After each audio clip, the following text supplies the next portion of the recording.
Okay, so we are live. So for those listening at home, welcome to the Live from the Sword Coast podcast. My name is Kevin Madison. I'll be your friendly dungeon master this evening. With me tonight is one of our regular fixtures of the Live from the Sword Coast podcast, Jeffrey. Hey, everyone. And, I apologize if I look distracted today. It's because I'm stuffing cards in sleeves for a board game later this week. So tonight we are going to be continuing to play around with the new Conan role-playing game published by Modiphius Games. And if you want to see the character creation session or the character creation,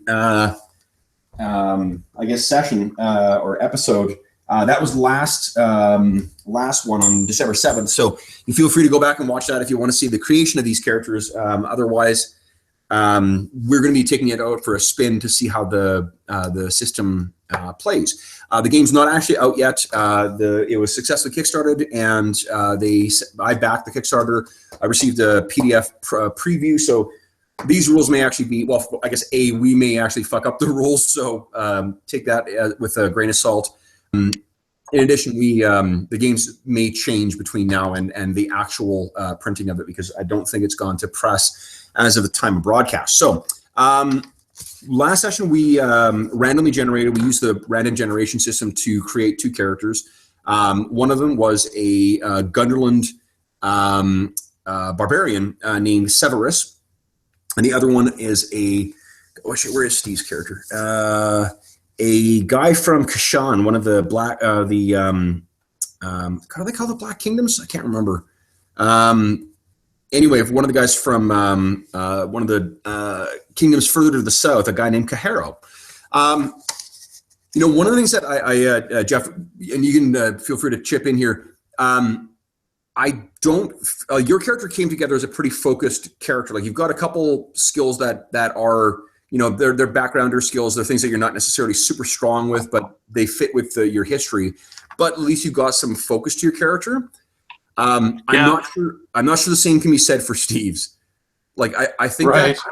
that I'll be interested to see how it plays out in the actual game.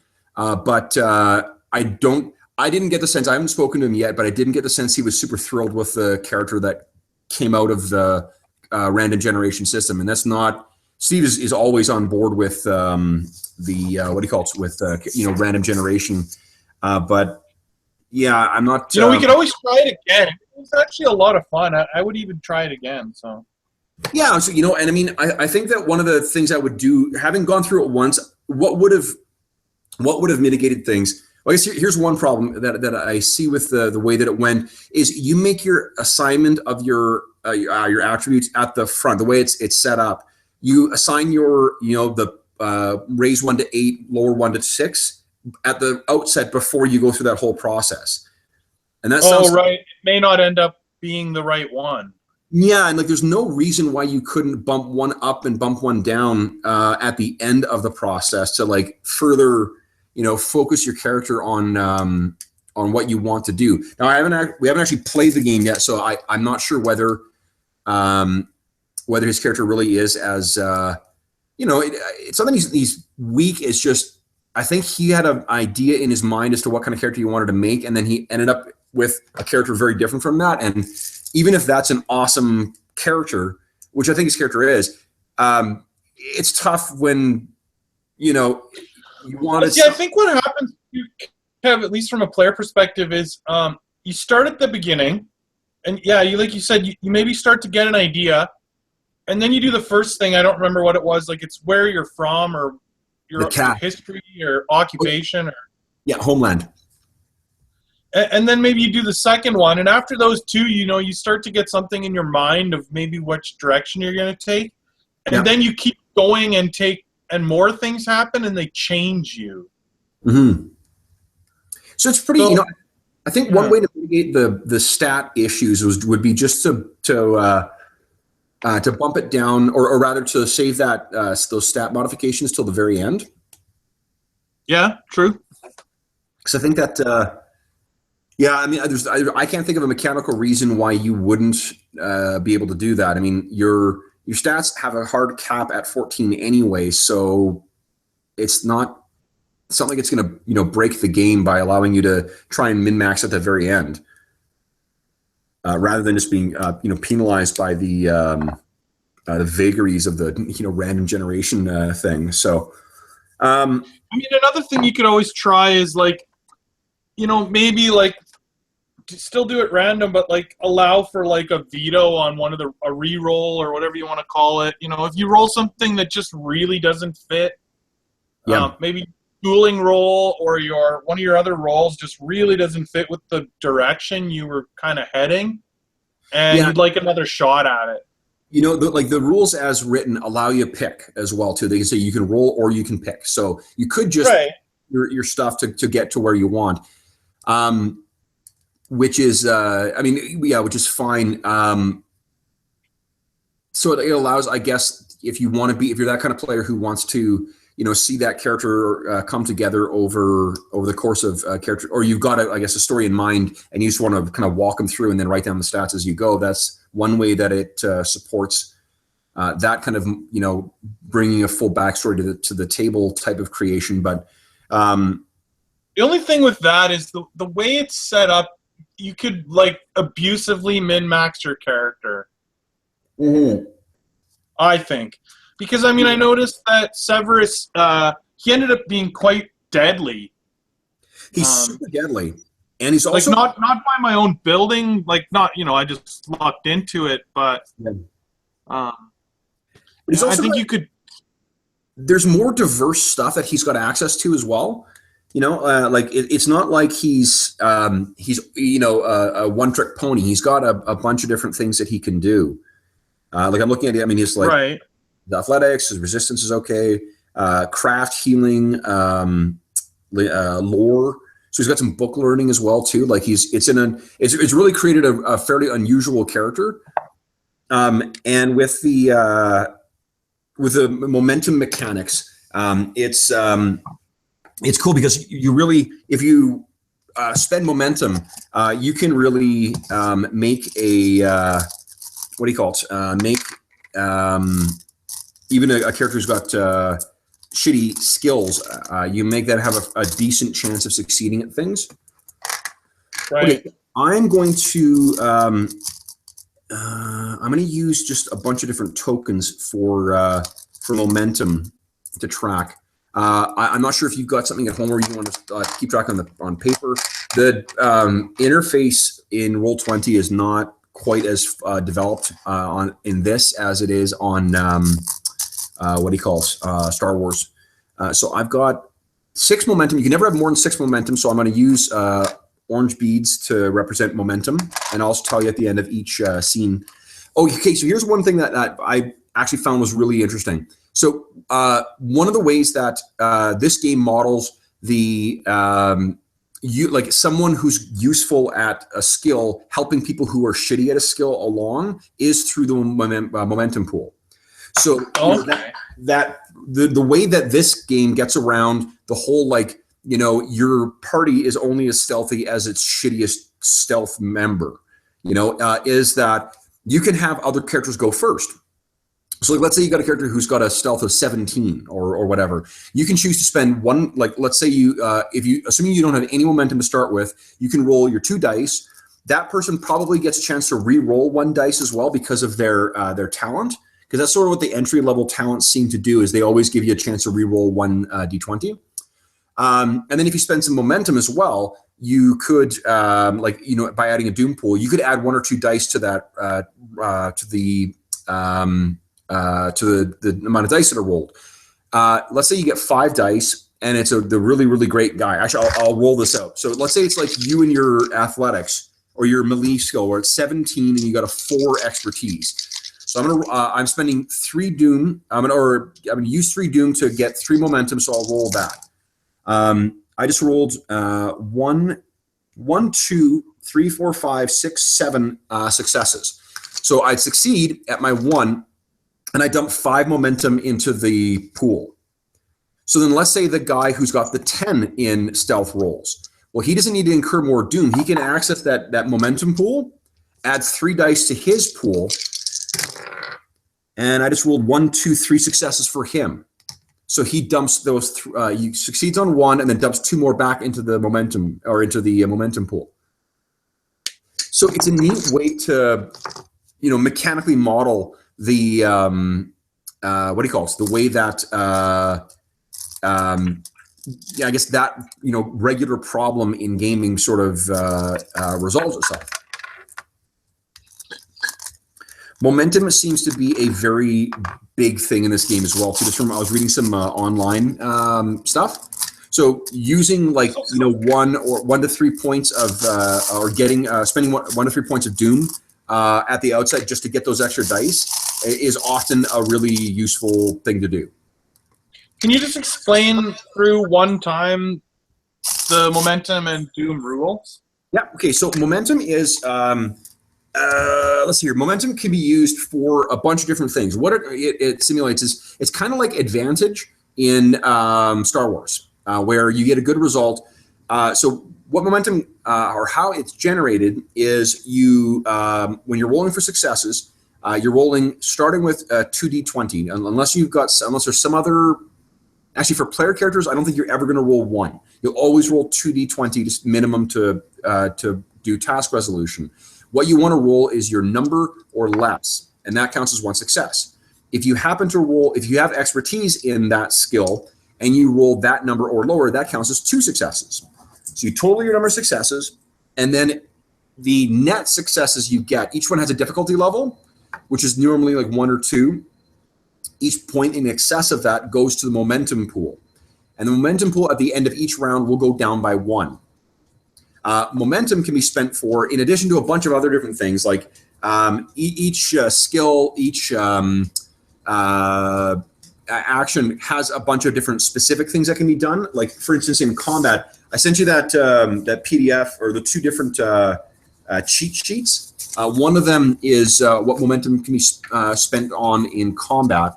And it can be doing things like bonus damage. It can break guard. Now, while guard is that, remember the thing where if you've got your weapon on guard, then the difference in reach between that weapon and the weapon that you're being attacked with comes into play. So, and we'll get into that. That'll become evident in combat.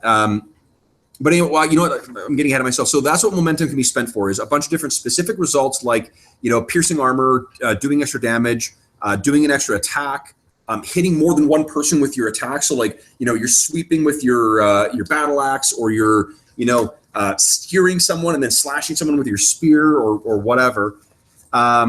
You can knock people down and stuff like that. So that's what momentum spends can be done. And also for non-combat stuff, it's really a matter of just spending your, not narrative. It's just whatever you can come up with.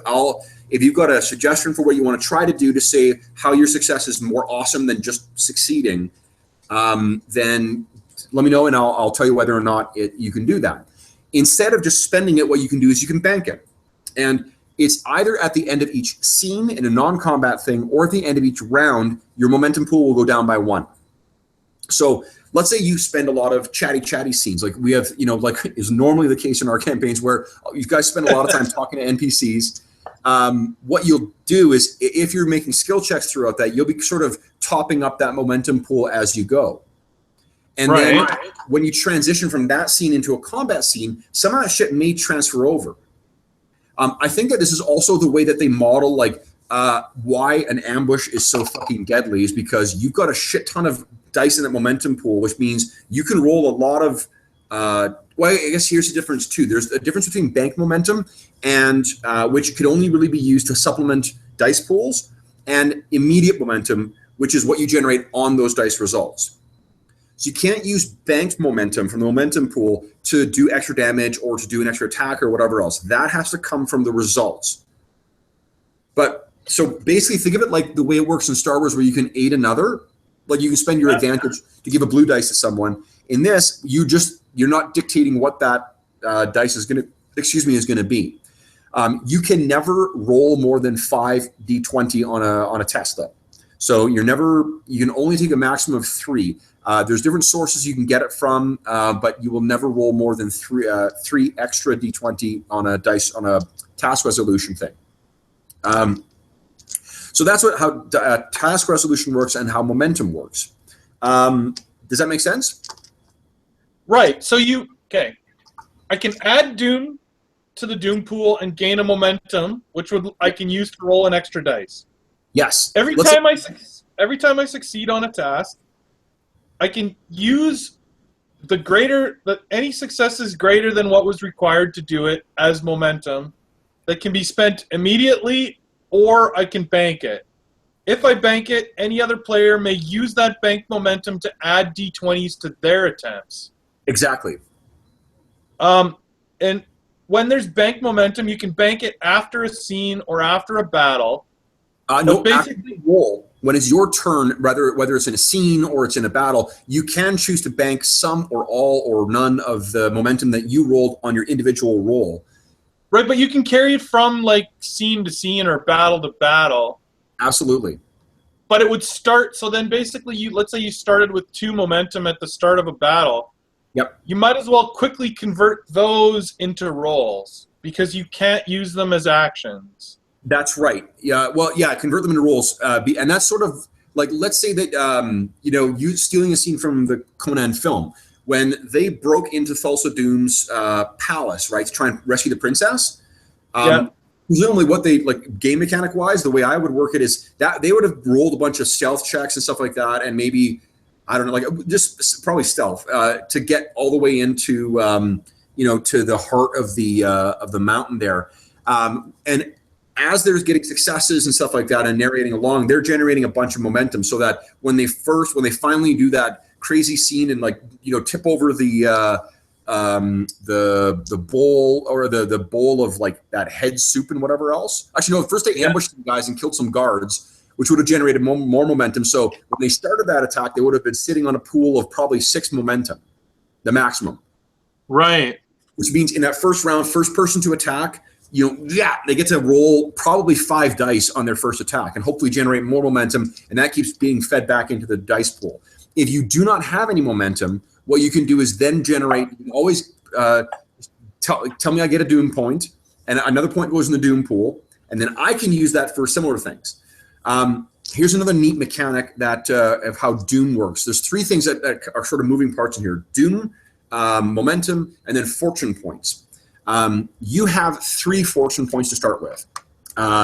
Fortune points are kind of like really awesome momentum, but even slightly better. Where is it here? What can you use? I have it on here. Using fortune. Here we go. So fortune, you can add an extra d20 to a skill test up to the maximum of 3. But if you're spending a fortune point to do this, it automatically counts as rolling a 1. So if you've got expertise, you automatically get 2 successes with it. Does that make sense?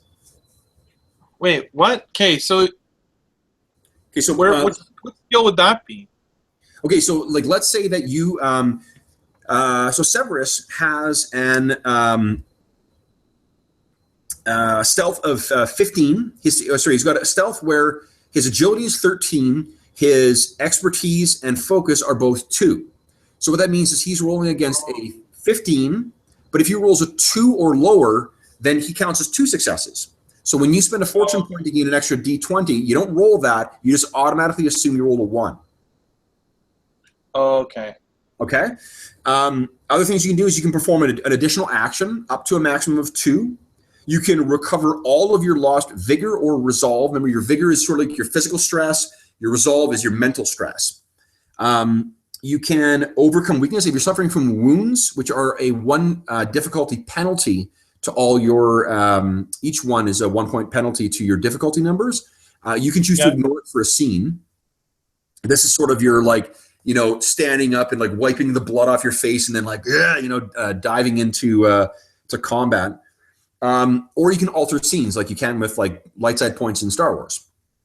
Right. So fortune points are like supercharged momentum. You get fortune points back the same way you do like feat points in Iron Kingdoms, or by doing cool things like it's cool or entertaining or whatever else things, you get a fortune point back for that. Okay. Dangerous things as well.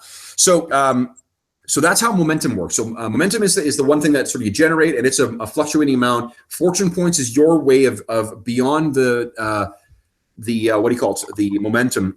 Oh, you need So to do that, and then Doom is sort of what I get to. I can use it to do similar things, if I want to, for instance, roll an extra dice for an NPC, I can do that. If I want to add another minion to a scene, like I've miscalculated and you guys are just kicking the shit out of all my minions, and I want to make the scene more challenging, I can spend Doom points to have more of them show up. Right. My way of controlling, I can separate the players. I can do something that separate, like the wall collapses, or like the tides of battle are such that you guys get separated apart. But I have to spend Doom to do that. So it's your way of mitigating risk by controlling how much control I have over the ability to break the rules of the game. Right. Okay. The other thing that Doom, where I guess one of the main sources for Doom, other than instant momentum, is when you're doing reactions. Your three kind of reactions in combat, at least, and that's really the only time they come up. Three reactions are defend. It's I think, what is it? Defend, protect, and counterattack. So each of those costs you, on the first time, it costs you 1 Doom, second time 2 Doom, third time 3 Doom, so and so on. But what you declare before the other person makes their rolls. But you have to remember with your guy, if you've got an ability called deflect, right? One of your talents, deflection. That gives you it raises the level of parry of the parry quality of any weapon you're using by 1. Parry reduces the Doom cost of defenses. So if you want to deflect your first attack will cost you nothing. If you happen to have a weapon that has a parry of 1, that means you can defend twice or use parry twice with a melee weapon and not have to spend any Doom for it. Right. That's awesome. Yeah. I like that skill. Yeah, me too. No, I think it's going to be really useful. That was called deflection, right? That was called deflection, yeah. And you've got one called Blood on Steel, which I think raises the threat. Remember that when you roll damage on it, you use D20s or D6s. A roll of 1 is a 1, 2 is a 2, 3 and 4 are nothing, 5 and 6 are 1 plus effect. And you use the effect to trigger the effects of what kind of weapon you're using. Right. Yeah, and you've got a saber and a cutlass. And I printed those off so I had access to them. Your cutlass is Vicious 1. And a saber is it's parrying and cavalry 1. And cavalry, I think, gives you one extra damage for each effect rolled, as long as it was part of a charge action. So, okay. So that's task resolution, that's momentum, that's fortune points. So I'm putting 3 fortune points into the pool. Oh, wow. 3 Doom points, because that's what I do is you total up the total amount of fortune points that the characters start with, and you toss those into the pool. So like if we were playing with say 3 players, I would start with 9 Doom. Initiative in this is, I think, really cool too. Basically, you go first, unless I spend Doom to interrupt. Oh, okay, cool. Mm-hmm. So, and that can happen on a round per round basis too. So, like, if I say get a really good result on one thing, then start the next round, I can spend Doom and have my guy go first. So that's another reason why you want to keep the Doom pool a manageable size. Right. So, okay. So let's see here. What else do we need to know? Your soak works the same way it does in Star Wars, where it flat out reduces the amount of damage you take. Excuse me. And we've got your soak is only a 1. Your vigor is a 10. That's how much stress you can sustain. Oh, here's another cool thing you can do. Just like in Star Wars with strain, you can spend momentum to take a second wind to recover some of your vigor or your resolve. Okay. Let's see, what else is important? Range is very much like Star Wars, but where there's, costs you one minor action to move to the next zone, 2 to move 2, and so forth. And then I think that's it. The way your ancient bloodline thing works too is you basically, so if you are facing one of your like racial enemies and you're making a personality test or any of the skills that relate to personality, then you have to give me a doom pool and you have to take an extra d20 with it. Also, you gain, it's called if you roll 20 on any dice, it creates a complication. Complications are kind of, the game is very, it's another thing that I find really interesting about the game. It tries to bake in the idea of fail forward. It's not just like, oh, you still have a critical failure and then things are fucked.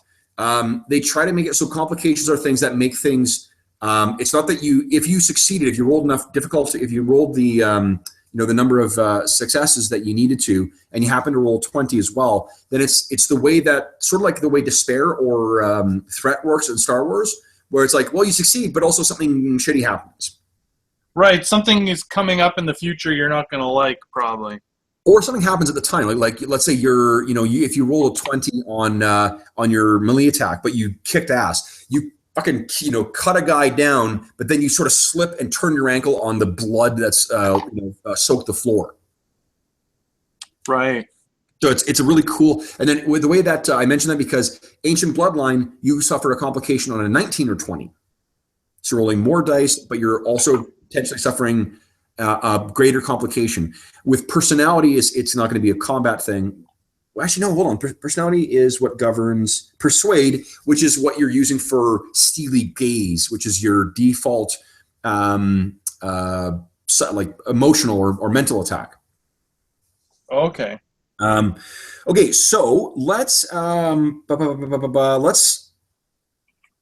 let me think here. Is there anything else you need to know right now? Reach we'll get into when it comes up. Okay, what I was going to say as well, in terms of, so I did some reading about the Gunderlands. The Gunderland is a province that is located. You know what? Let me swap the screen over so I can get the old map up here. Oh, there's Severus. Let me minimize that. I will share screens. Oops, there we go. Boom. All right. So I think you can see, Jeff, in your in Roll20, I've got this is the map of the Hyborian world.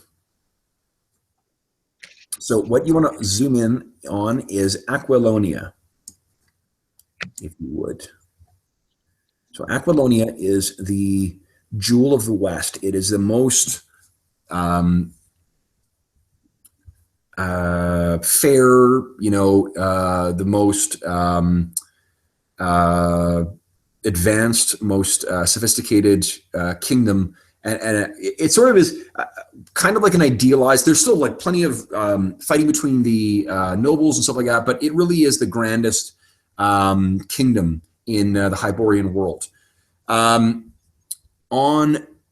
the let's see here, northern border there, you can see where Cimmeria is. Cimmeria is kind of like a caricature of Scotland, where it's bleak and overcast, and it's full of fens and low hills and dreary forests and stuff like that. Sorry, the Gunderland, where you are from, is just slightly south of Cimmeria. Immediately south of Cimmeria is a place called the Bosonian Marches, and then just south of that is where Gunderland is. Gunderland thinks it used to be a kingdom on its own, and it kind of thinks of itself as a kingdom on its own as well, but it does pay taxes and stuff like that to Aquilonia. So anyone not from Gunderland would think that it's just part of Aquilonia. Anyone from Gunderland would think that kingdom still. The Gunderland people, like your guy, are some of the descendants of a race of people called the children of Bori. Bori was this blonde-haired, blue-eyed, very tall dude who sort of conquered through from the north, sweeping through Vanaheim, Asgard, and Hyperborea, and then down into Brithunia and into Aquilonia. The way that the Gunderlands differ from the others is that many of the Vanaheim or the Vanar, the Asgardians, I think. I can't remember what it's not. It's the Aesir. The Aesir and the Vanir are the people from Asgard and Vanaheim, respectively. The Hyperboreans, they still all venerate their old gods, like Ymir and kind of like they're very Norse flavored kind of things. The Gunderlands did not. They've abandoned that, and they now worship Mitra, who's kind of like, if you would think of the universal, like, benevolent church in the Hyperborean world, that's the god that you worship. But the Gunderlands are sort of the second most prominent in terms of the races that are the children of Bori. They're the ones that probably the second most typical display, where blue eyes, blonde hair, and very tall. The only children of Bori who are taller than you are probably the Hyperboreans. But the Hyperboreans are also kind of freaky looking. They've got a disquieting appearance to them, whereas you guys have good lines, attractive qualities. Like, you're sort of a more civilized kind of Northman. But anyway, one of the main things that distinguishes the Gunderlands from the others is that they abhor slavery. There is no slavery in Gunderland. People are permitted to transport slaves through Gunderland, but no one can buy slaves in Gunderland. No one can enslave anyone in Gunderland. No one's sold into slavery in Gunderland. It's an anathema to them. That's not necessarily the case in Aquilonia, or especially further to the south. Brithunia, certainly, Koth, many of the southern kingdoms are rife with slavery, but it just so happens that where you're from is not. That isn't to say that there isn't indentured servitude or serfdom, which is kind of like slavery anyway. But anyway, so where our story will open, that's to give you a little background about where Severus, and we'll figure out who he is in the course of the session. Where our scene opens is with it's in a sort of a wooden palisade, a circular wooden palisade in it's in the foothills of that are very close to these fairly tall mountains. They're bleak mountains as well too. These are mostly dark or light gray. And with the moonlight, they look like they're almost shining white. There's small capped or snow caps on the top of the mountains, and nestled in this sort of valley, or I guess it's a valley, is this, against the side of this large granite facing, is this wooden palisade that surrounds a small collection of fairly simple thatch-roofed wooden houses. And what we see is there are some guards that are sort of walking around, and they have brigandine armor on, carrying spears with hatchets at their sides, and carrying these triangular-shaped shields. And they seem to be looking out over and studying studying the surroundings. Everyone else is asleep. There are no lights in any of the rooms, and with how low the moon is in the western sky, you can tell that it's getting fairly late in the evening, fairly early in the day. As the guard sort of walks past, we see two furtive figures moving in the shadows that are cast by the low moon. One of these is a tall flaxen-haired man who looks like what, Jeff? What does he look like? What time? Well, I guess it doesn't matter what time frame is. He's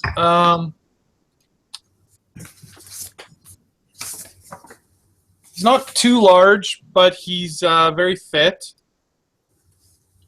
He's wearing sort of ragged furs with a chain. Oh, right, a chain, yeah. Like, slung across his shoulder and then, like, looped up and tied around his waist. He's kind of dirty, a little bit dirty. He looks like he works the land. Okay. So he, steps out, and the figure next to him is much smaller. She's likewise clad in warm furs. This is early winter. Or no, it will be early or late spring, I suppose. And this woman has very pale skin. There's slightly something exotic or Eastern about her features. She has eyes that are the color of clear amber, very light skin, and dark hair. She has a hand sort of resting on Severus's back and seems terrified. She also has an iron chain around her, or an iron band around her neck, marking her as a thrall, a slave. Severus stops her for a moment and listens to see whether the guard has passed. Can you make a observation check for me? So the way it works for if you don't have the skills, or if you don't have any rank or any expertise or focus in a skill, then you just roll 2d20 and you roll a complication against your attribute, and you roll a complication on a 19 or 20. Okay. So observation, I have nothing, so I just roll 2d20s. That's right. Yeah, against your awareness, which is a 9. Okay. Does this thing automatically roll to you? Okay. Good, yeah. It asks you how many. Nice. You get 1 success. Okay. Sweet. Okay. Oh, and then if I hover over it, does it tell me? Yeah. Yeah. Tells you the actual roll. For the dice results, you'll have to hover over too, because it doesn't automatically tell you what the whether there's a factor or not. It gives you a total of the amount correctly, but it doesn't tell you how many effects you rolled. Anyway, so you crouch and listen, and whoever is whoever that guard was, he's passed. What you want to do, Jeff, is you want to get the hell out of this camp with her. Okay. So her name, incidentally, is Melina. Melina. Okay. Well, do I have any options of path here, or is it just a straight ahead stealth kind of thing right now, or what? It's right now the guards or the gates are closed. So how do you We're in like in a wooden. You said it was a wooden encampment, right? Yeah, it's like a wooden palisade with big wooden walls that are around it. There are a couple long houses in there with thatch roofs on them. Within I can tell you, are the what do you call it? It's a chieftain whose name is Jarek, and it's Jarek Hammerhand, and he is someone. This is in Hyperborea, where we are. So this is. Let me back up here. I'll ping for you. So this is where you are from. Is right around here, Jeff. I'm pinging. Yeah. Okay. Is where you are. Oh wow. Yeah. That's very far. Okay. Where you've gone is Hyperborea is this mysterious frozen land of insular, clannish, kind of people who basically keep to themselves. Unless you go there, there isn't any reason they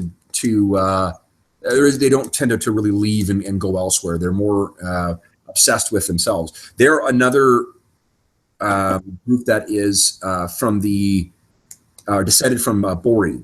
They're the same stock essentially as Gunderlands.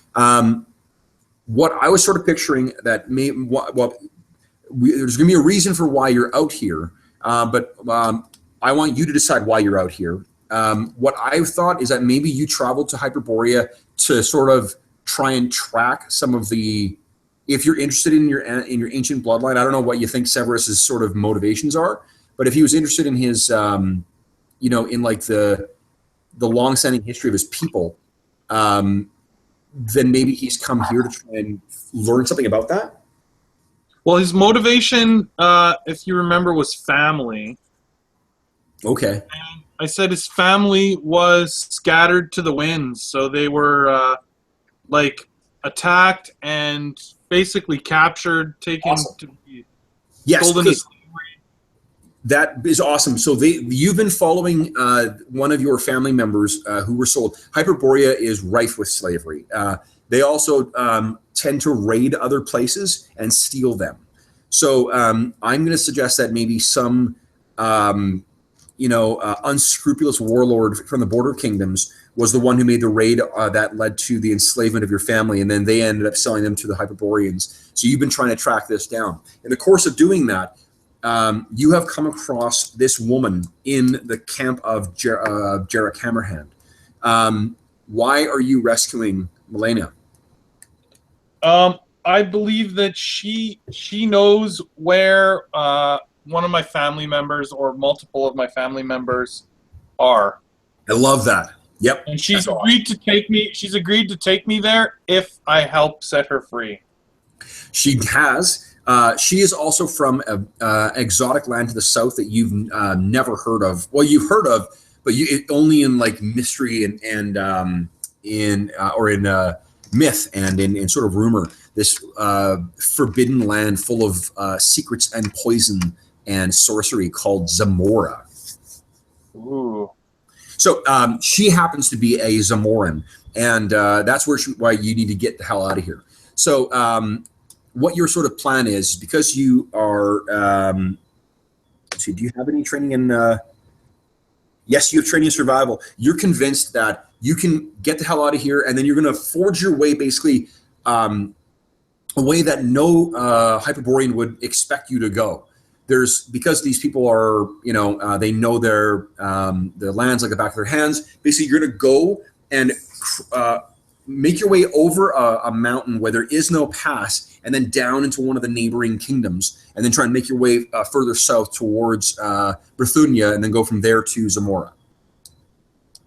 So, cool. First thing you need to do, though, is get the hell out of here without alerting Jarek. Now, there is only one guard in the region here right now who is is aware that you're here.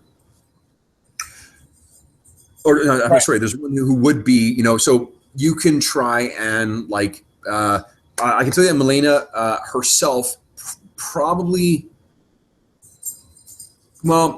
she may be able to try and scramble over the wall, but it would be pretty difficult for her. She's not a super physical person.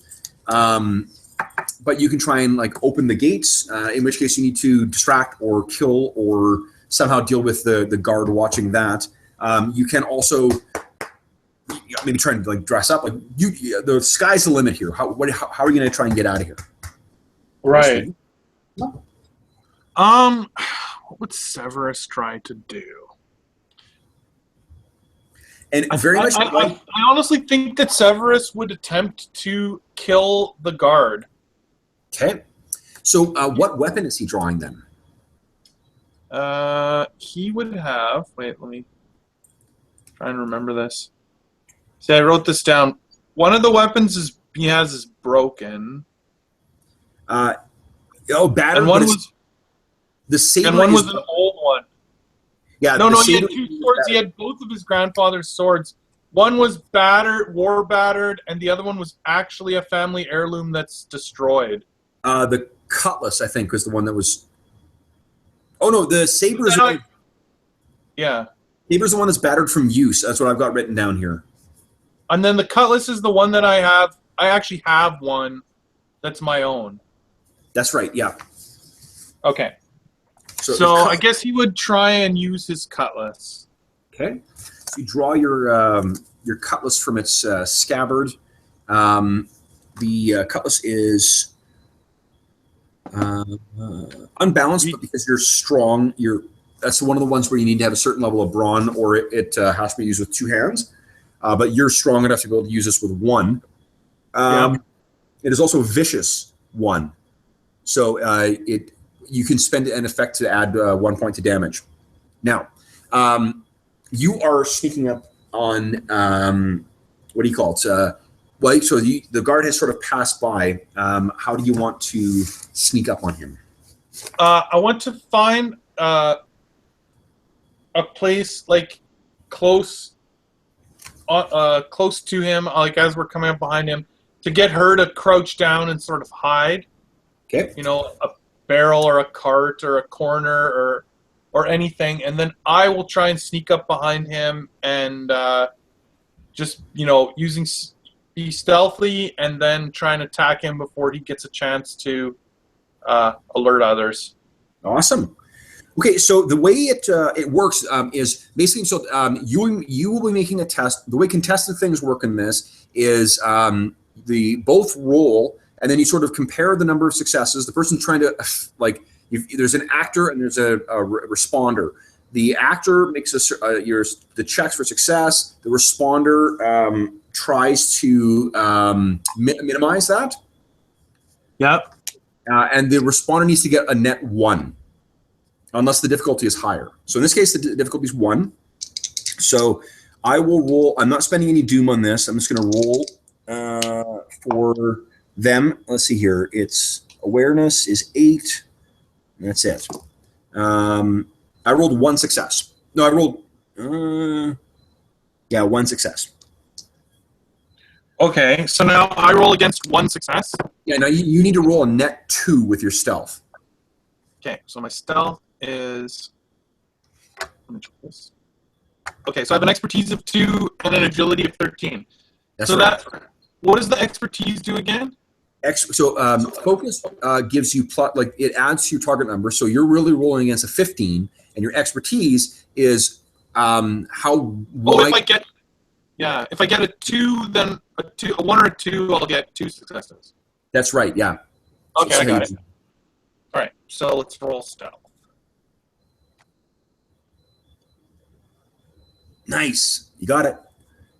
So because I have 2 successes, that means I beat his 1 success. That's right. So you beat his. You got the difficulty that you needed, and you beat his success. So you come sneaking up behind him. He will not be able to defend against this attack. Okay, so I get 1 attack where he is not defending. No. Okay. All right. So difficulty is always a 1 for attacks. There's currently no momentum. Do you want to spend any or give me doom to roll extra dice? Yeah, let's do that. Let's spend 1. I'll give you 1 doom to roll an extra d20. Okay, give her shit. That means I roll 3 total? 3 total against your melee, yeah. Oh, he's in trouble. So he is. Oh, shit. My keyboard's up here. Just a second. There we go. Submit. Bang! 3 successes. Okay, so that means you get a net. You got 2 momentum now. Now, what you can spend that 2 on is, well, actually, first thing you can roll damage and then decide what you want to spend momentum on. That's one very cool thing in this. Oh, another very. Yeah. So. Isn't. So wait, but I can spend momentum on vicious, right? You can spend no, vicious is from your effects. That's why you roll. So let's roll damage. So if you click on the dice next to your cutlass, that's on there. That should roll it for you. Okay. Wait. like D20 looking thing? Oh yeah, okay. Modifier to damage dice. None right now. Okay, so submit. Oops. Nice. Okay, so that means you rolled two. So you rolled 2 points of damage plus an effect right now. So right now your effect, you can trigger vicious. So it's vicious, which it adds 2. So effectively, you've done 4 points of damage right now, and you have 2 momentum. So what you could do is you could add 2 damage to that to make it 6 damage, because it's a 1-for-1 repeatable thing with momentum. Spend that. You could use 2 points to break his guard. You could disarm him. You could use 1 point of momentum to reduce the soak equal to twice whatever you spend. So like every point of momentum you spend reduces their soak by 2. It's kind of like finding chinks in armor. Yeah. You could re-roll damage. Or this is one I think that why I say maybe to check the damage and then roll. You could spend 2 points to take make a swift action, which is to attack again. Oh, and I do have 2, so I could make a second attack roll. Yep. Yeah, let's do that. Let's say I get him low in the gut. Yep. Like in the lower back, and then immediately pull my sword out and attempt to hit him again. Okay. So the 4 points of damage, some of it gets through. His cuts through the brigandine coat, but doesn't take him down. So go ahead and make your second attack. Okay.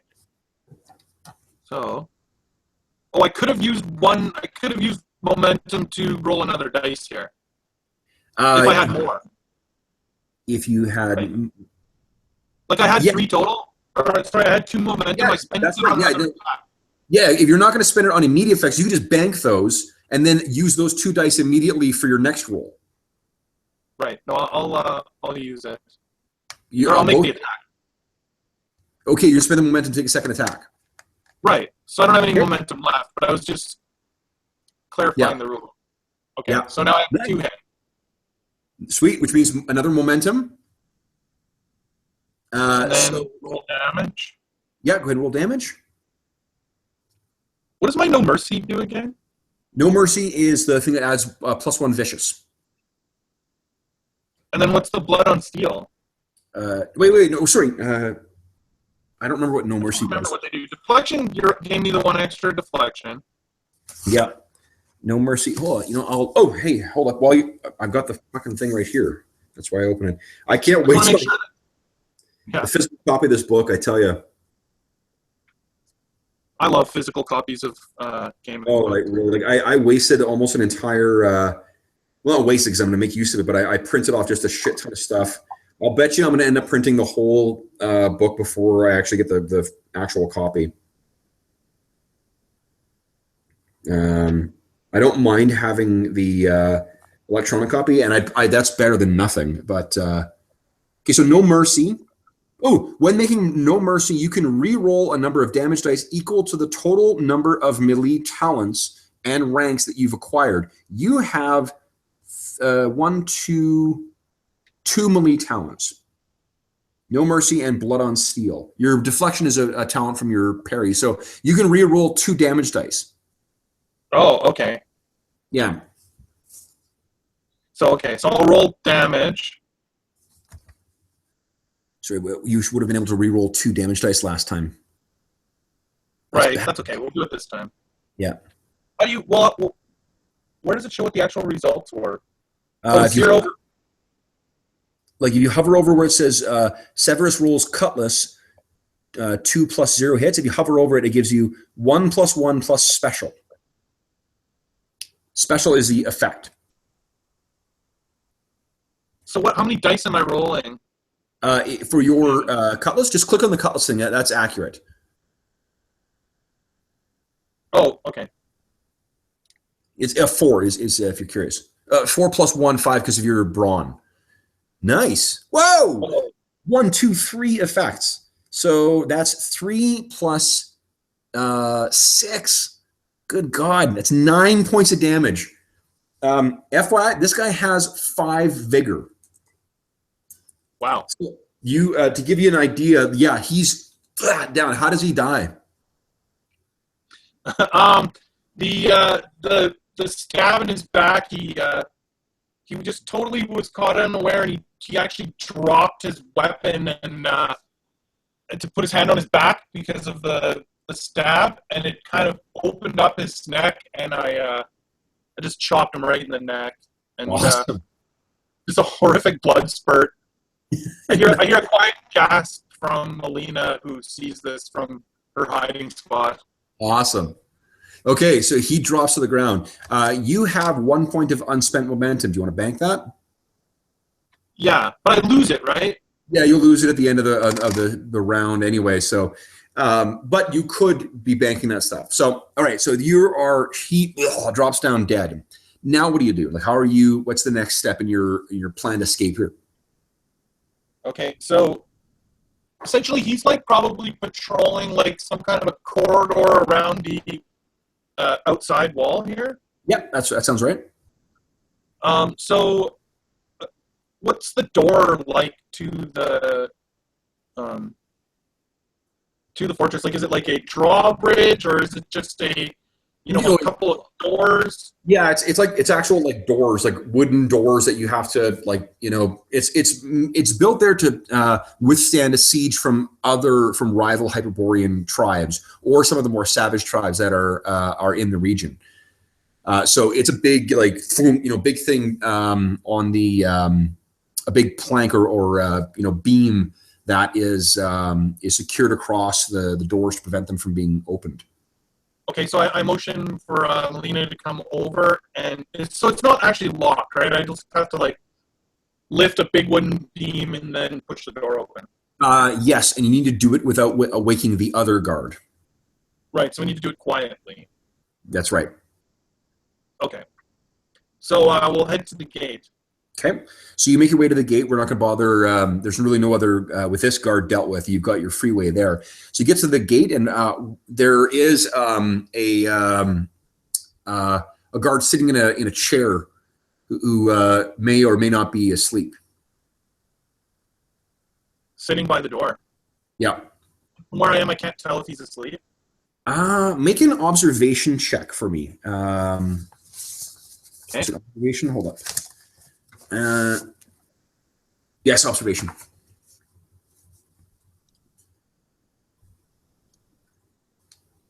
No, unfortunately, you can't tell. You're looking at him, and you can't tell whether he's sleeping or whether he just is quite comfortable. He's sort of shrouded in shadow. He does not see you, though, either, whether or not he's awake. The other guard was carrying a spear as well, too, which you could have taken if you chose. No.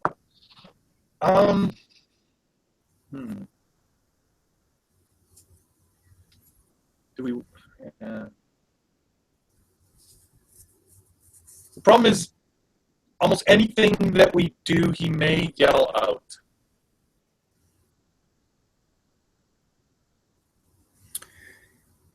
You could. I will point out that a momentum 2 spend can get you a called shot, which could do something like hit in the throat so that he can't speak, whether it kills him or not.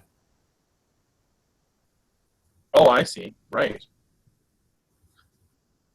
Okay, so then for this guy, rather than stealth, I'm going to attempt to use my speed to close the distance from where we're hidden to him as quickly as possible. Okay. And attempt to, like you said, strike him in the throat where he sits before he can react. Okay. Okay. So I think that'll be athletics to cover the distance fast enough. Okay. It will be, let's see here, resisted by, actually he's an NPC, so it'll be resisted by movement. Excuse me. His awareness, I think. So I'm going to make a roll for him. Oh, you know what? I fucked up. I've already fucked up one thing. So just like in like a lot of other games, like 4th edition D&D and Star Wars and whatnot, there are minion rules in this. they're very cool in this system. One of the ways that minions differ is they only roll 1d20. Oh, okay. Unless I spend doom. So let's see here. All right. So I've got my, I know what the difficulty is now based on what I rolled. Why don't you go ahead and make an athletics check. Now, remember, there's no momentum right now, but you can spend fortune points too. And fortune points, the way that the way the game is designed is that you'll be getting like between 1 and 3 or so every hour of gameplay. So I think they're supposed to be flowing fairly smoothly. Yeah, I was actually going to suggest that this is a perfect moment for a victory point. Or sweet. So if you spend a fortune point, or a fortune point. Fortune point. Okay, sweet. That means are you rolling it to get that extra dice? Well, yeah, I'm going to use it for an extra dice on the athletics check. Nice. Okay, so that means I still roll 2, right? You still roll 2, yeah, and you could buy 2 more with Doom momentum if you want, because you can buy it to the maximum of 3, but you've already got 2 successes. Whatever else you roll. I think I'll just roll against it now with the fortune point, so I have 2 successes currently. That's right. So go ahead. And you wouldn't get that in something you don't have expertise in. Yes, that's right. You'd get 1 success, but you wouldn't get the 2 from rolling in your expertise. Right. So that's what expertise does for you there. Exactly. Focus makes your target number higher. Expertise gives you your crit range.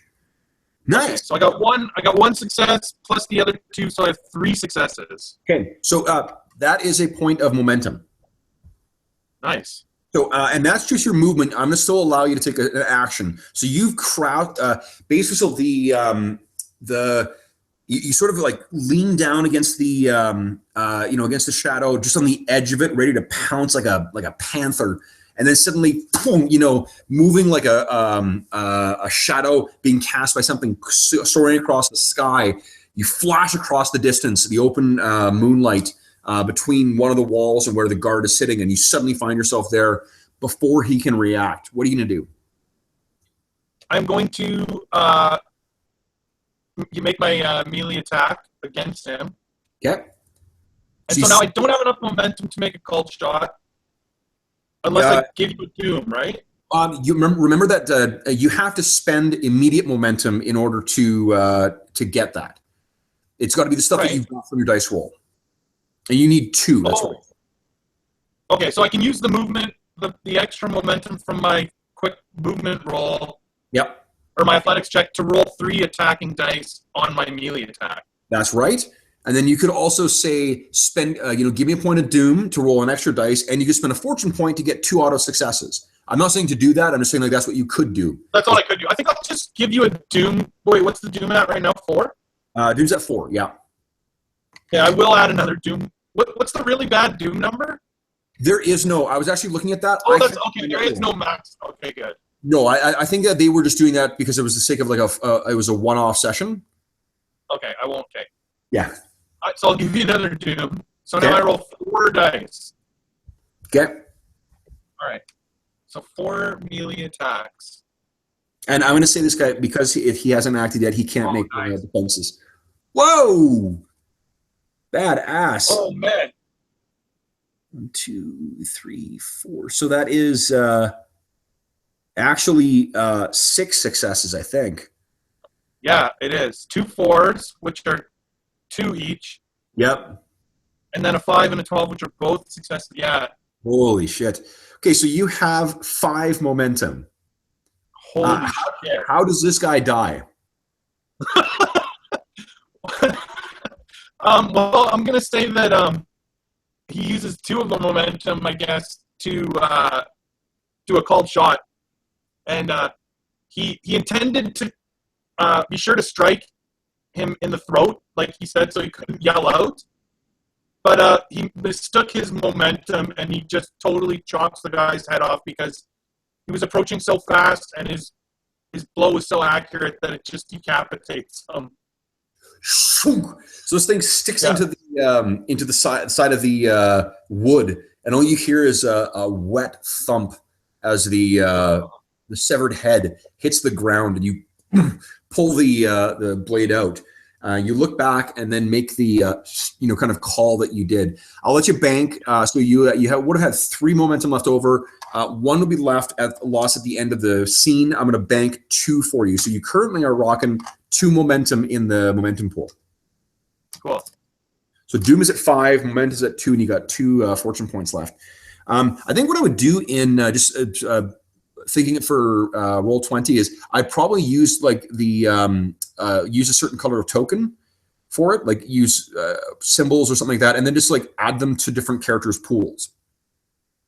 Oh yeah, okay. That'd be pretty easy to do. Actually, I could just you can add tokens as like cut and paste things.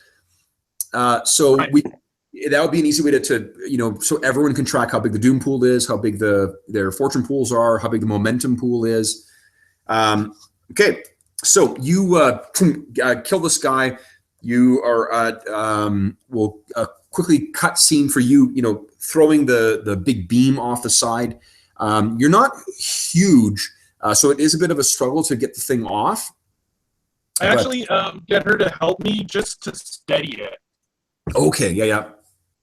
Like I'll do the lifting, but I just get her to make sure try and do it quietly with sort of her balancing it. You know what? Why don't we? I'll show you how. Here's how aid works: is you get to roll an extra dice. So cool. Why don't you make an athletics check for me against with 3 dice? I won't penalize your momentum pool, so there is 2 momentum if you want to draw on that. But right, like technically, if I don't spend it after like a scene of use of rolls, it would go down by 1 anyway. Yeah, like I've already reduced it by 1. So if you want, I'm not going to penalize you if you choose to do that and then save that momentum for the next scene. Okay, sure. I'll just roll 3 then. Sure. Let's see how you do. See what we do. This is a little tricky because it's 50-50. Mm-hmm. Okay, but we got 2 successes. Nice. Great. Okay, so yeah, you would have got with her help, and then that's how aid another and like. There's a cool. I got a cool opening scene in mind for the thing that I've written for you and Steve to play with your characters.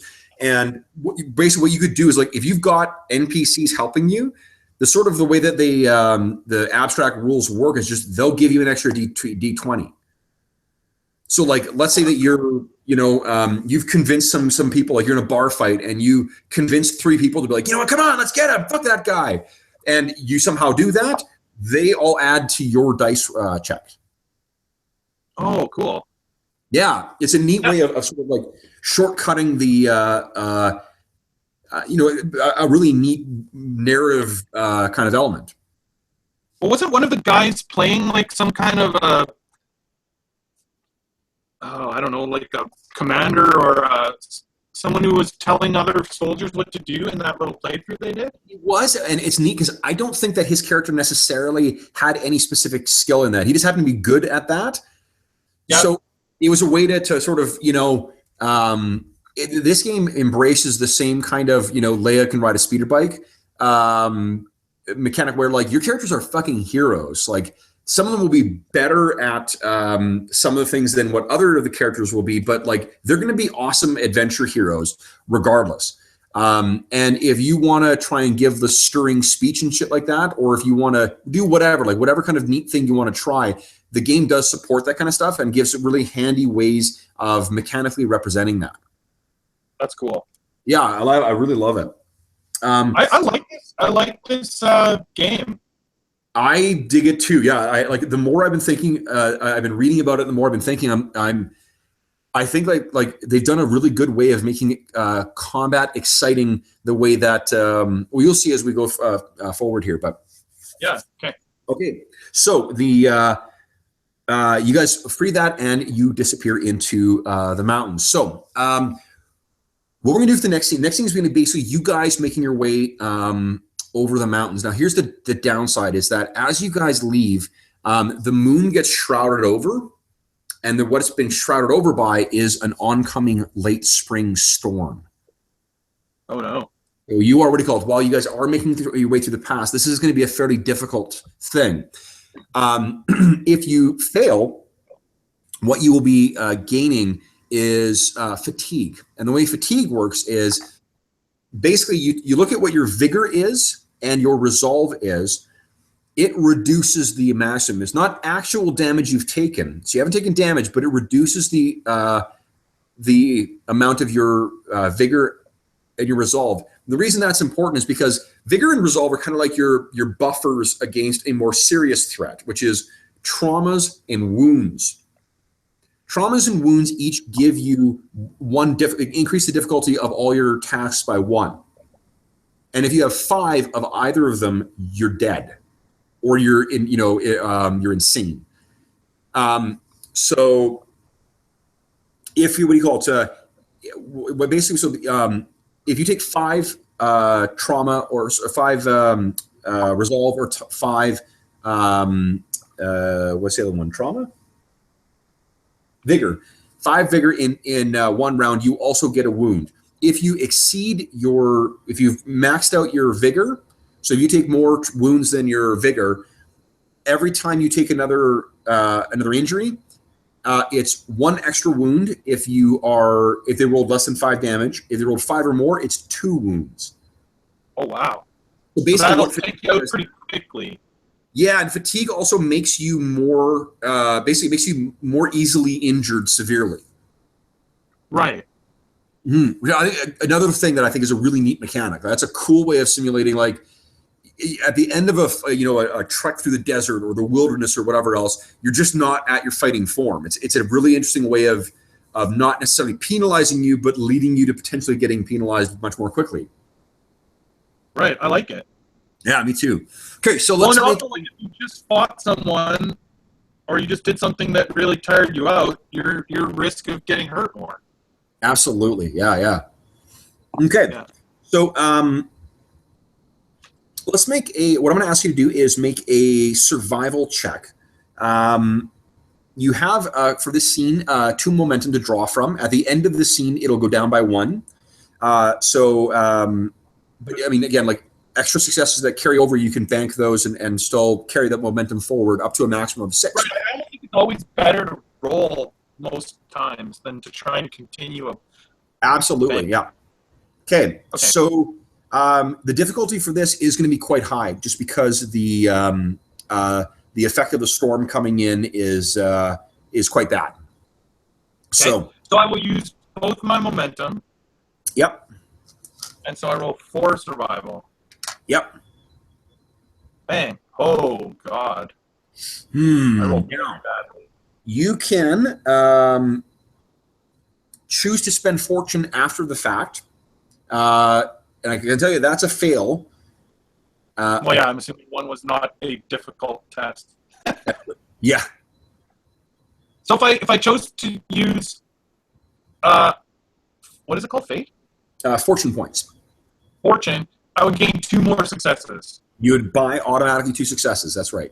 Because let's do that. Okay. So you what do you call it? You just make it, and Melina is unfortunately not really built for this weather. So you can sort of picture the cutscene of you guys hiking up, and like once or twice she sort of stumbles and falls, and you have to grab her and drag her back up. And then this storm hits, and this snow comes blowing in. And this is not like a gentle, pleasant snowfall. It's a vicious, wind-borne, daggers on the face and needles against exposed skin kind of snow. It's snow that you've heard about, and really, if it wasn't for your it really was something. Is I guess the legacy as a child of Bori is the reason you're able to weather this so well. Melina, not so much. But you do manage to make your way over and down into this really almost a dead wood. It's this thick, deciduous forest where you think it's very unsettling because once you guys get in and the snow is covered this place, you at first think that It's probably night by the time you make it over the mountain and down into this forest. And you, yeah,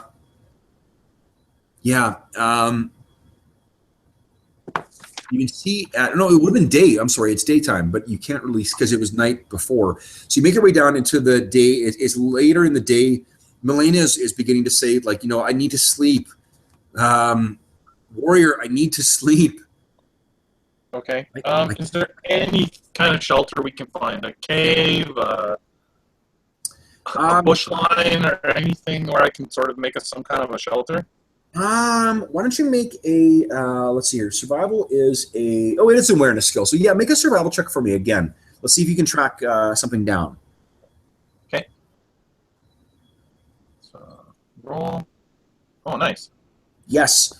You find a place, you don't find any dry wood or anything like that, unfortunately, yet, but you do manage to find a cave to sort of at least have a break from the elements.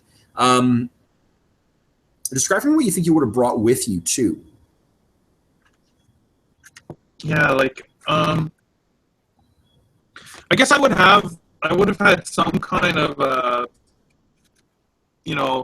a bedroll of some sort that's probably, some animal hide or something that I roll up that I carry with me if I'm, just trekking through the wilderness, and some kind of a water skin or something, and maybe some jerky or some cheeses or, some amount of food.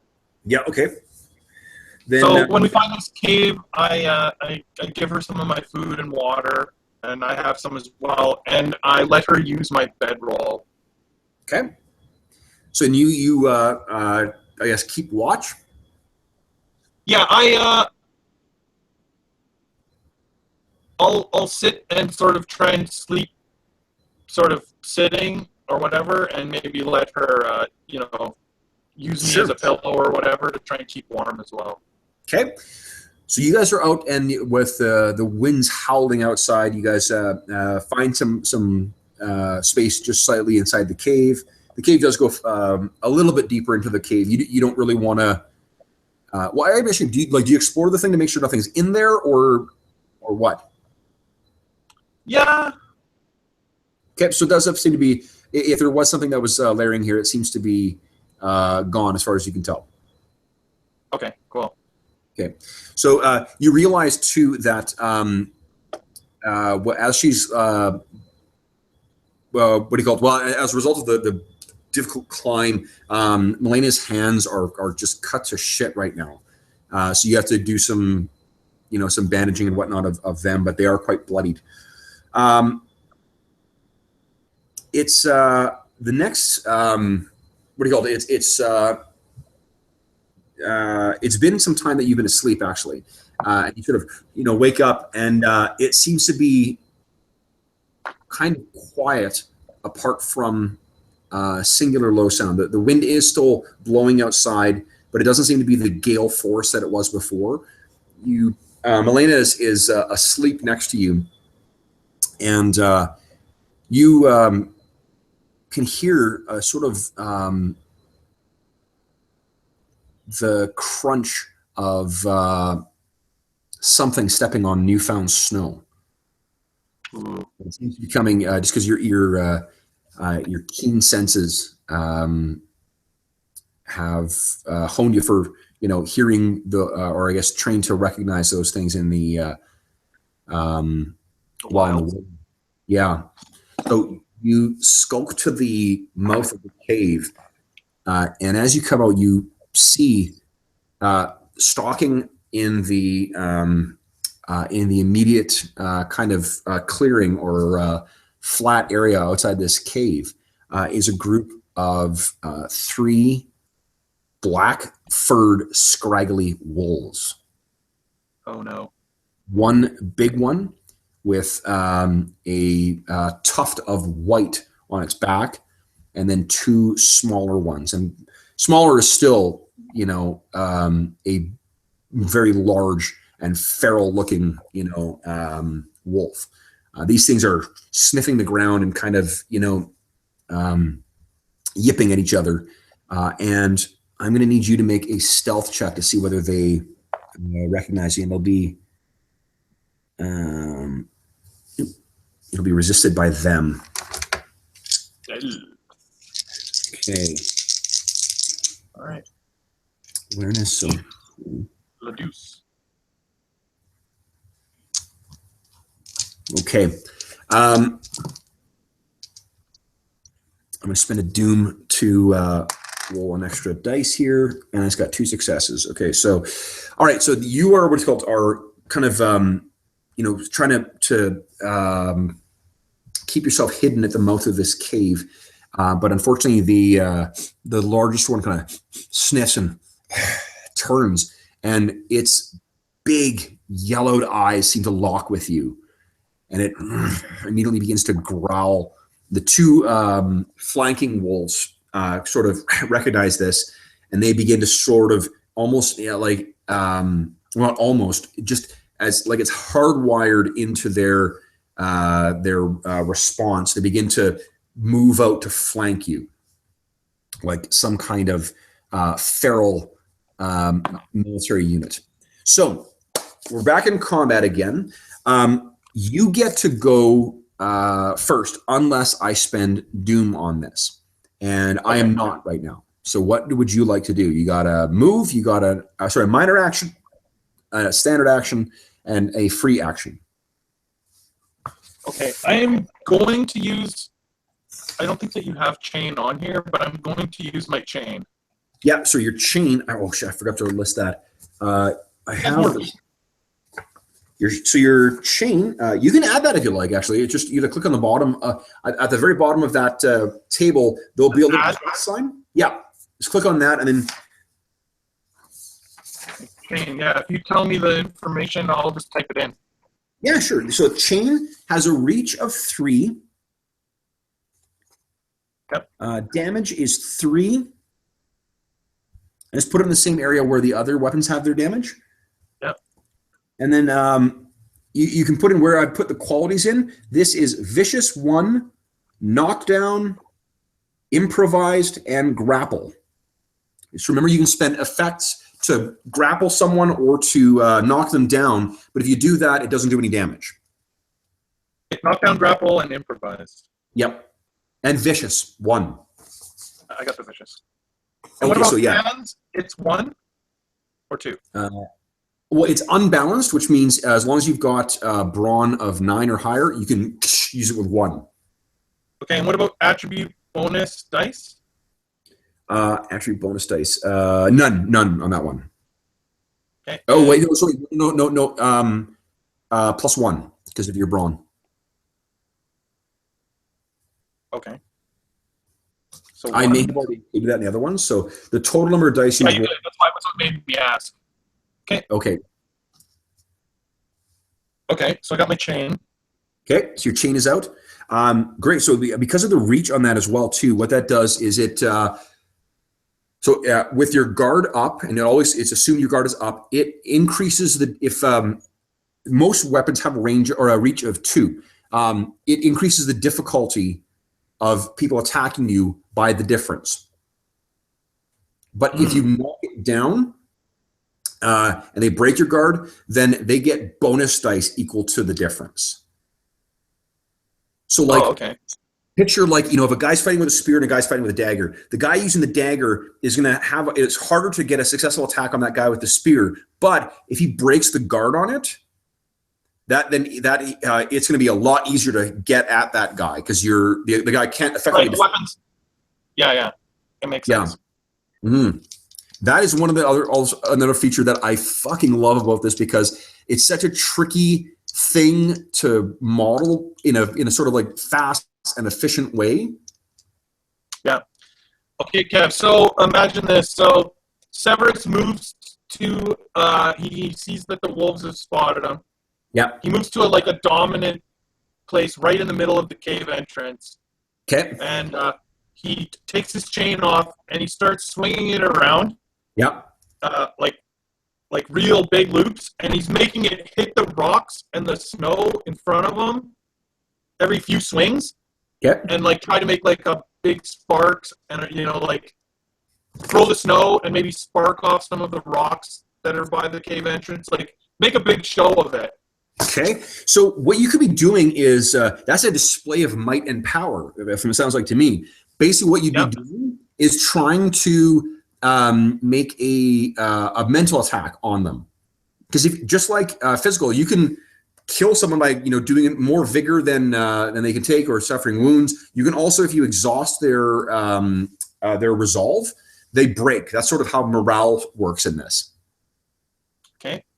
Okay. So your default one is Steely Glare, which is a persuade check.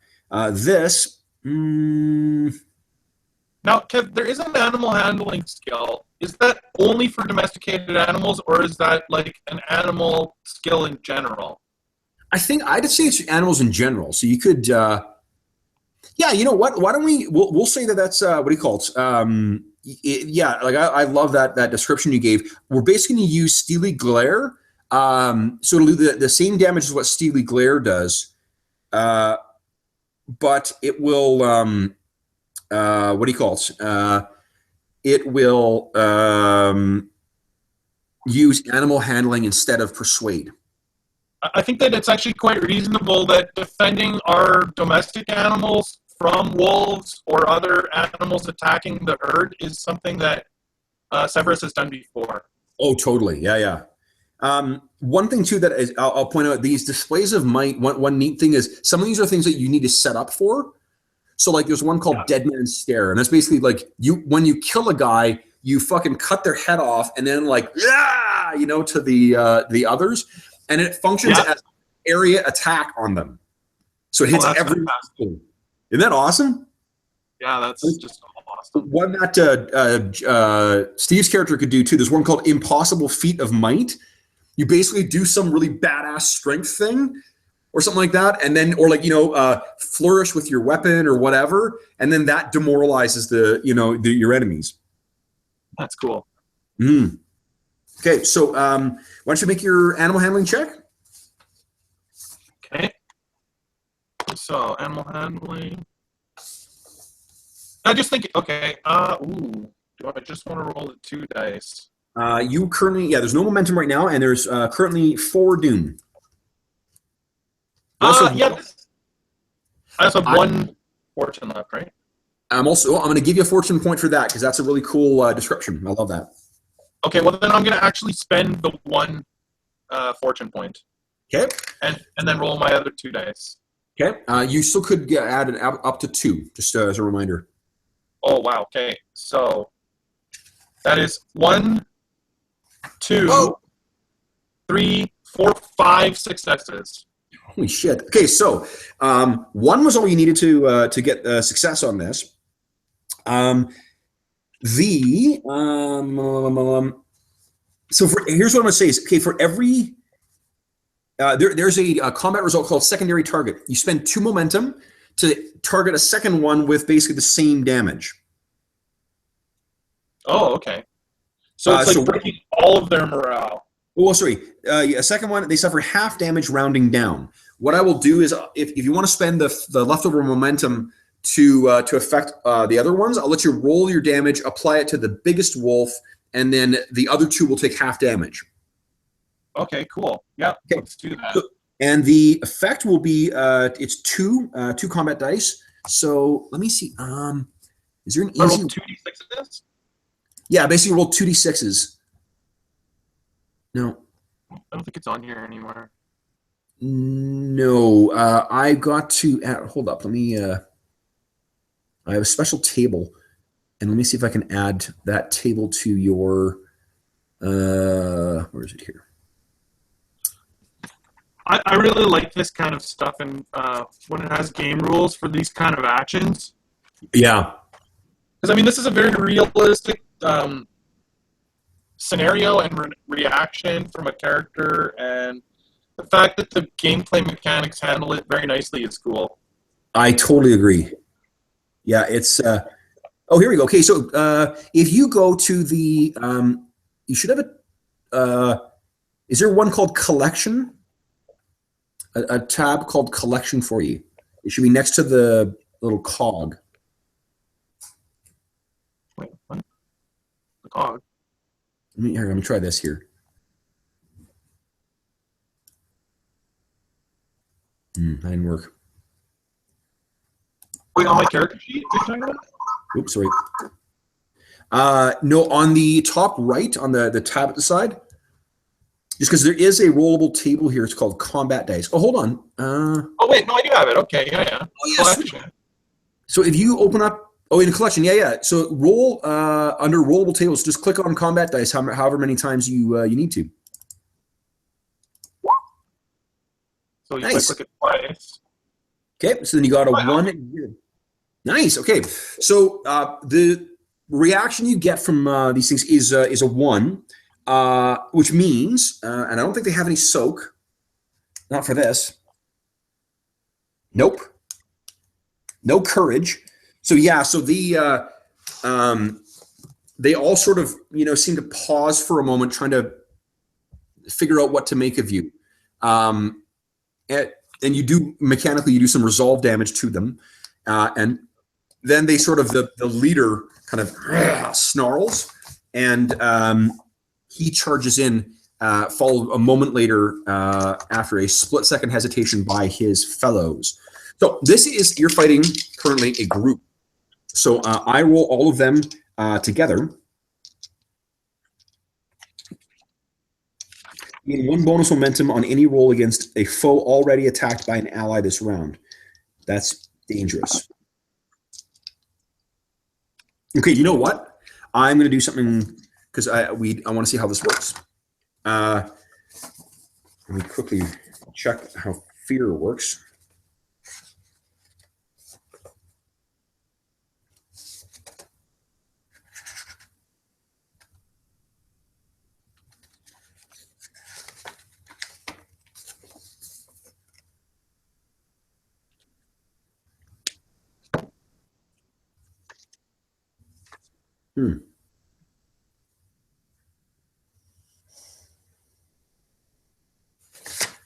Sorry, I'm just trying to figure out how this thing works here.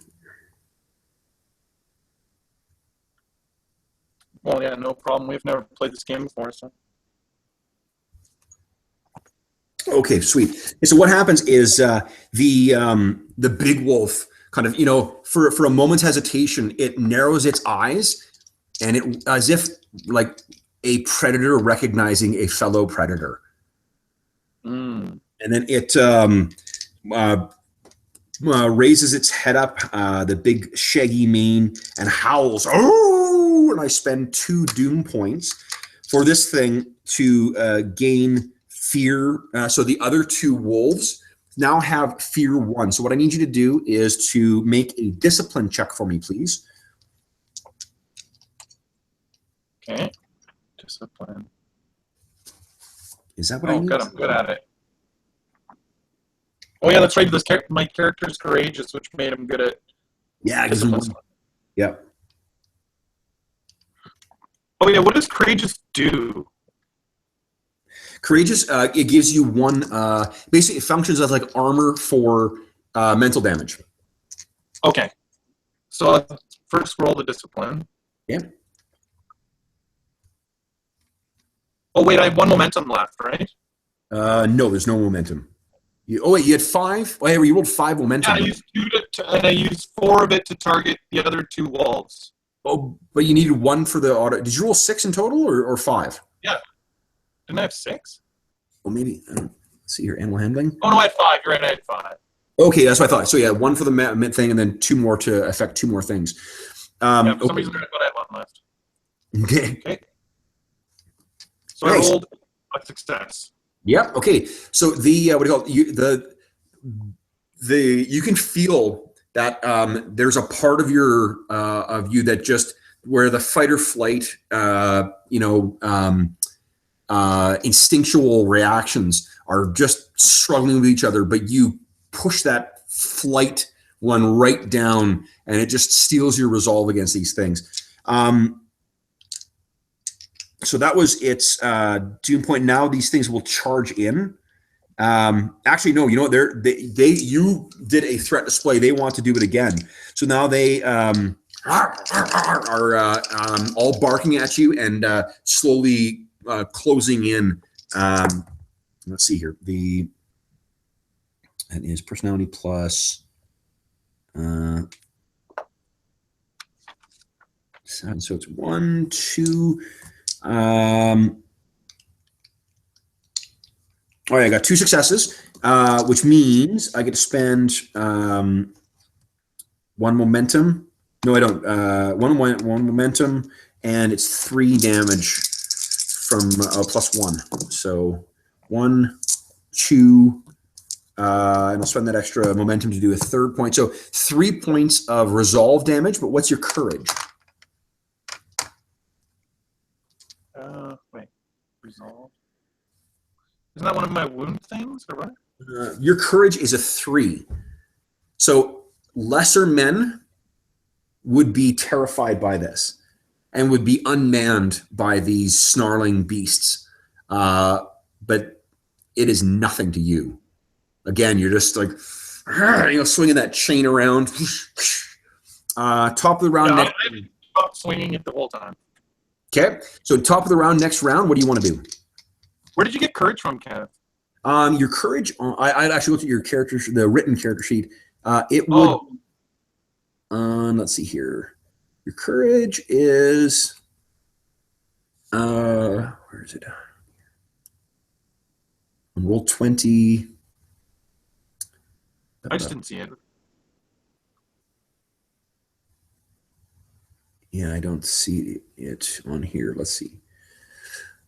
Gold height, fortune points. Oh, your fortune points are tracked on here. Sweet.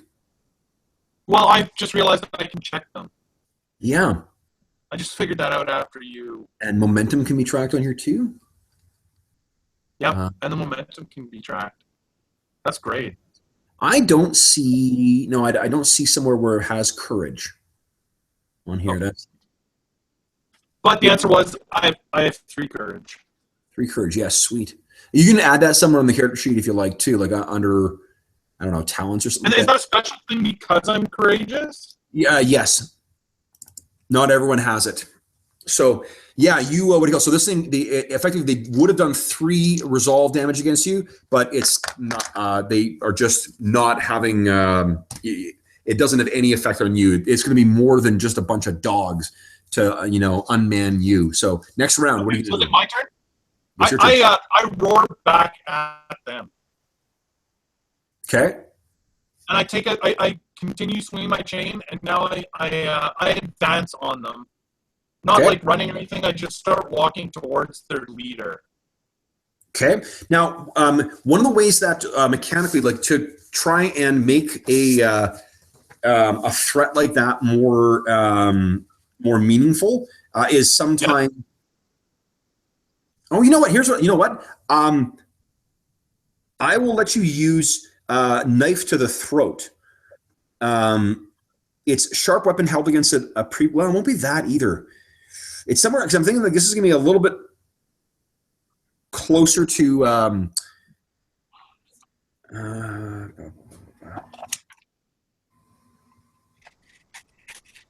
There's a cool one of the abilities you can use is something called a flaming brand, and basically it's specifically for this type of thing where there's like some savage beast attacking in the wilderness. You can use this, use survival instead of anything to like keep them at bay. Right. But I don't have fire right now. You don't have fire right now, no. So, and I think that what you'd have to do is like you can make the exact same attack again if you like, but to get a really meaningful result from this, you may need to prove your the iron behind your threat with blood. Okay, so well, how far away are they? Like, could I advance and make an attack? They're effectively at the they're closing, and they're maybe like 1 zone away, which means you can spend a minor action to get in on them. Okay, then that's what I'll do. Okay. If they're closed in enough that I can, make a normal move, roar at them, and swing my chain at the leader. Okay. Give him shit. So you. So the. You want me to roll both? Like, do you want me to roll the intimidation or not? No, Or just just go ahead. really effective? Yeah, like you basically have to spend your action this time doing an attack, and then if you killed this thing, let's say, you could do some.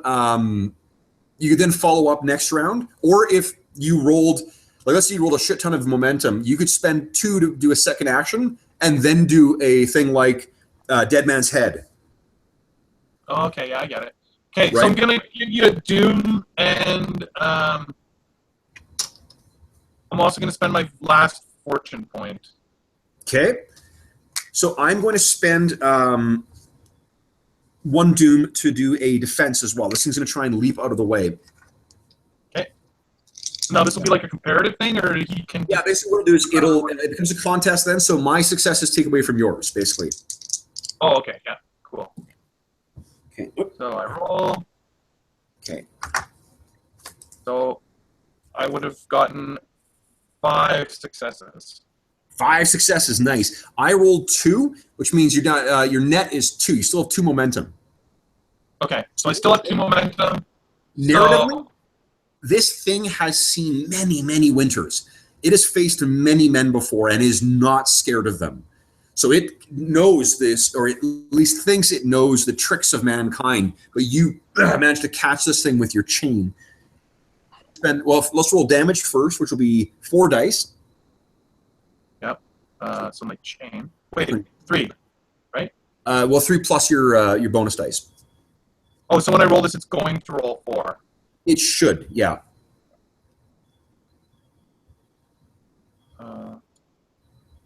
Whoa! Shit. Shit. So 5 plus 2. This is vicious 1. Do you want to spend the effects on vicious? What was my other? You can grapple. You can knock down. Yeah, I think vicious. I think just trying to hurt it is my best play here. Okay, nice. So that means it's 1, 2, 3, 4, an extra 4. It's 9 points of damage, and you still have 2 momentum to spend. Wow. 9. I'll keep those momentum. 9 is going to kill this thing.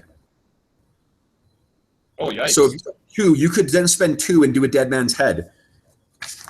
Okay, yeah, let's do that. Or Dead Man's Stare. Okay, so you bring. What does it look like? Describe it for me.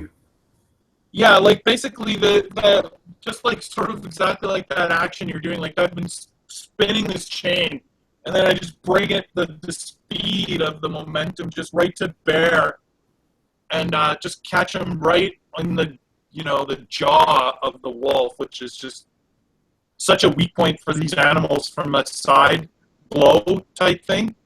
Yeah. And just catch him right on the jaw, right on the side of the head. While this thing has seemed like the apex predator, and that has seen, and clearly tasted the flesh and blood of man before, it yelps like a wounded puppy and falls down in a heap. Its jaw and spine shattered by the swing of your mighty chain. What do you do to really drive this home to these other wolves? It's basically a minor action that would be like, something to display. It's the equivalent of cutting off the head. Like you could just lift this thing up or something like that. I'm going to say that the blood of the wolf is on the chain, and so basically after it hitting it again, and sort of the blood of their leader sort of sprays everywhere onto the snow around me now. Amazing. So make another melee check for me. And yeah, just go ahead and make the check.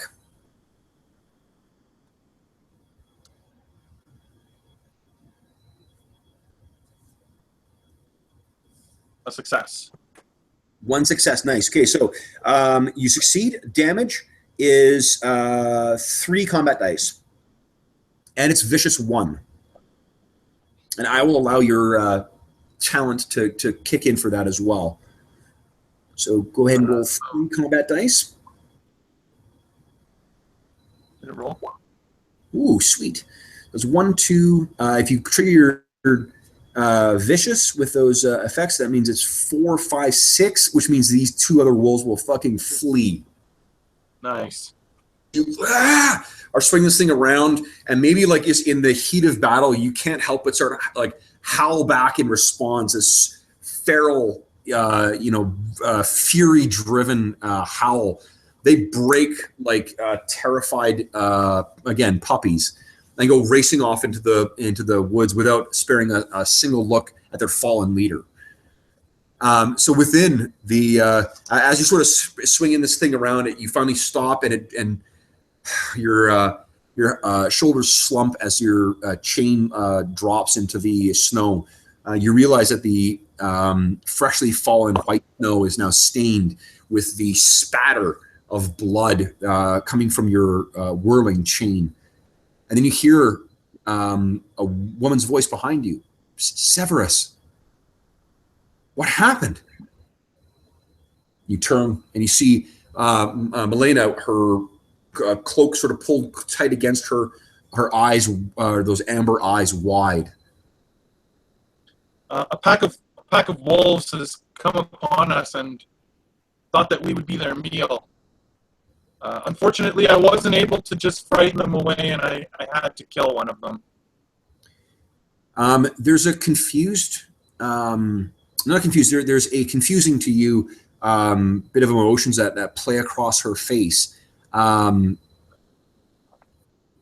she seems obviously upset. And it's then that you recognize, or you sort of recognize 2 things. One, you think that the wolf's eyes may have been the same yellowish, orangish color as Milena's big amber eyes. And the second thing is you see she must have come upon this scene before your fury abated, because there are flecks of blood staining her face like freckles. And with that is where we will end our session, because we're at 9 o'clock on the nose right now. So for those listening at home, thanks so much for joining us for this episode of Live from the Sword Coast podcast. I hope you've enjoyed seeing our first couple of attempts to try out the Conan system. I'm not sure. I don't want to speak for Jeff here too, but I suspect this is not the last time you will see this on this channel, because I really dig this system. Yeah, certainly not. This game is excellent. Cool. All right. Then we will see you. Thanks for joining us, folks, and we will see you again soon.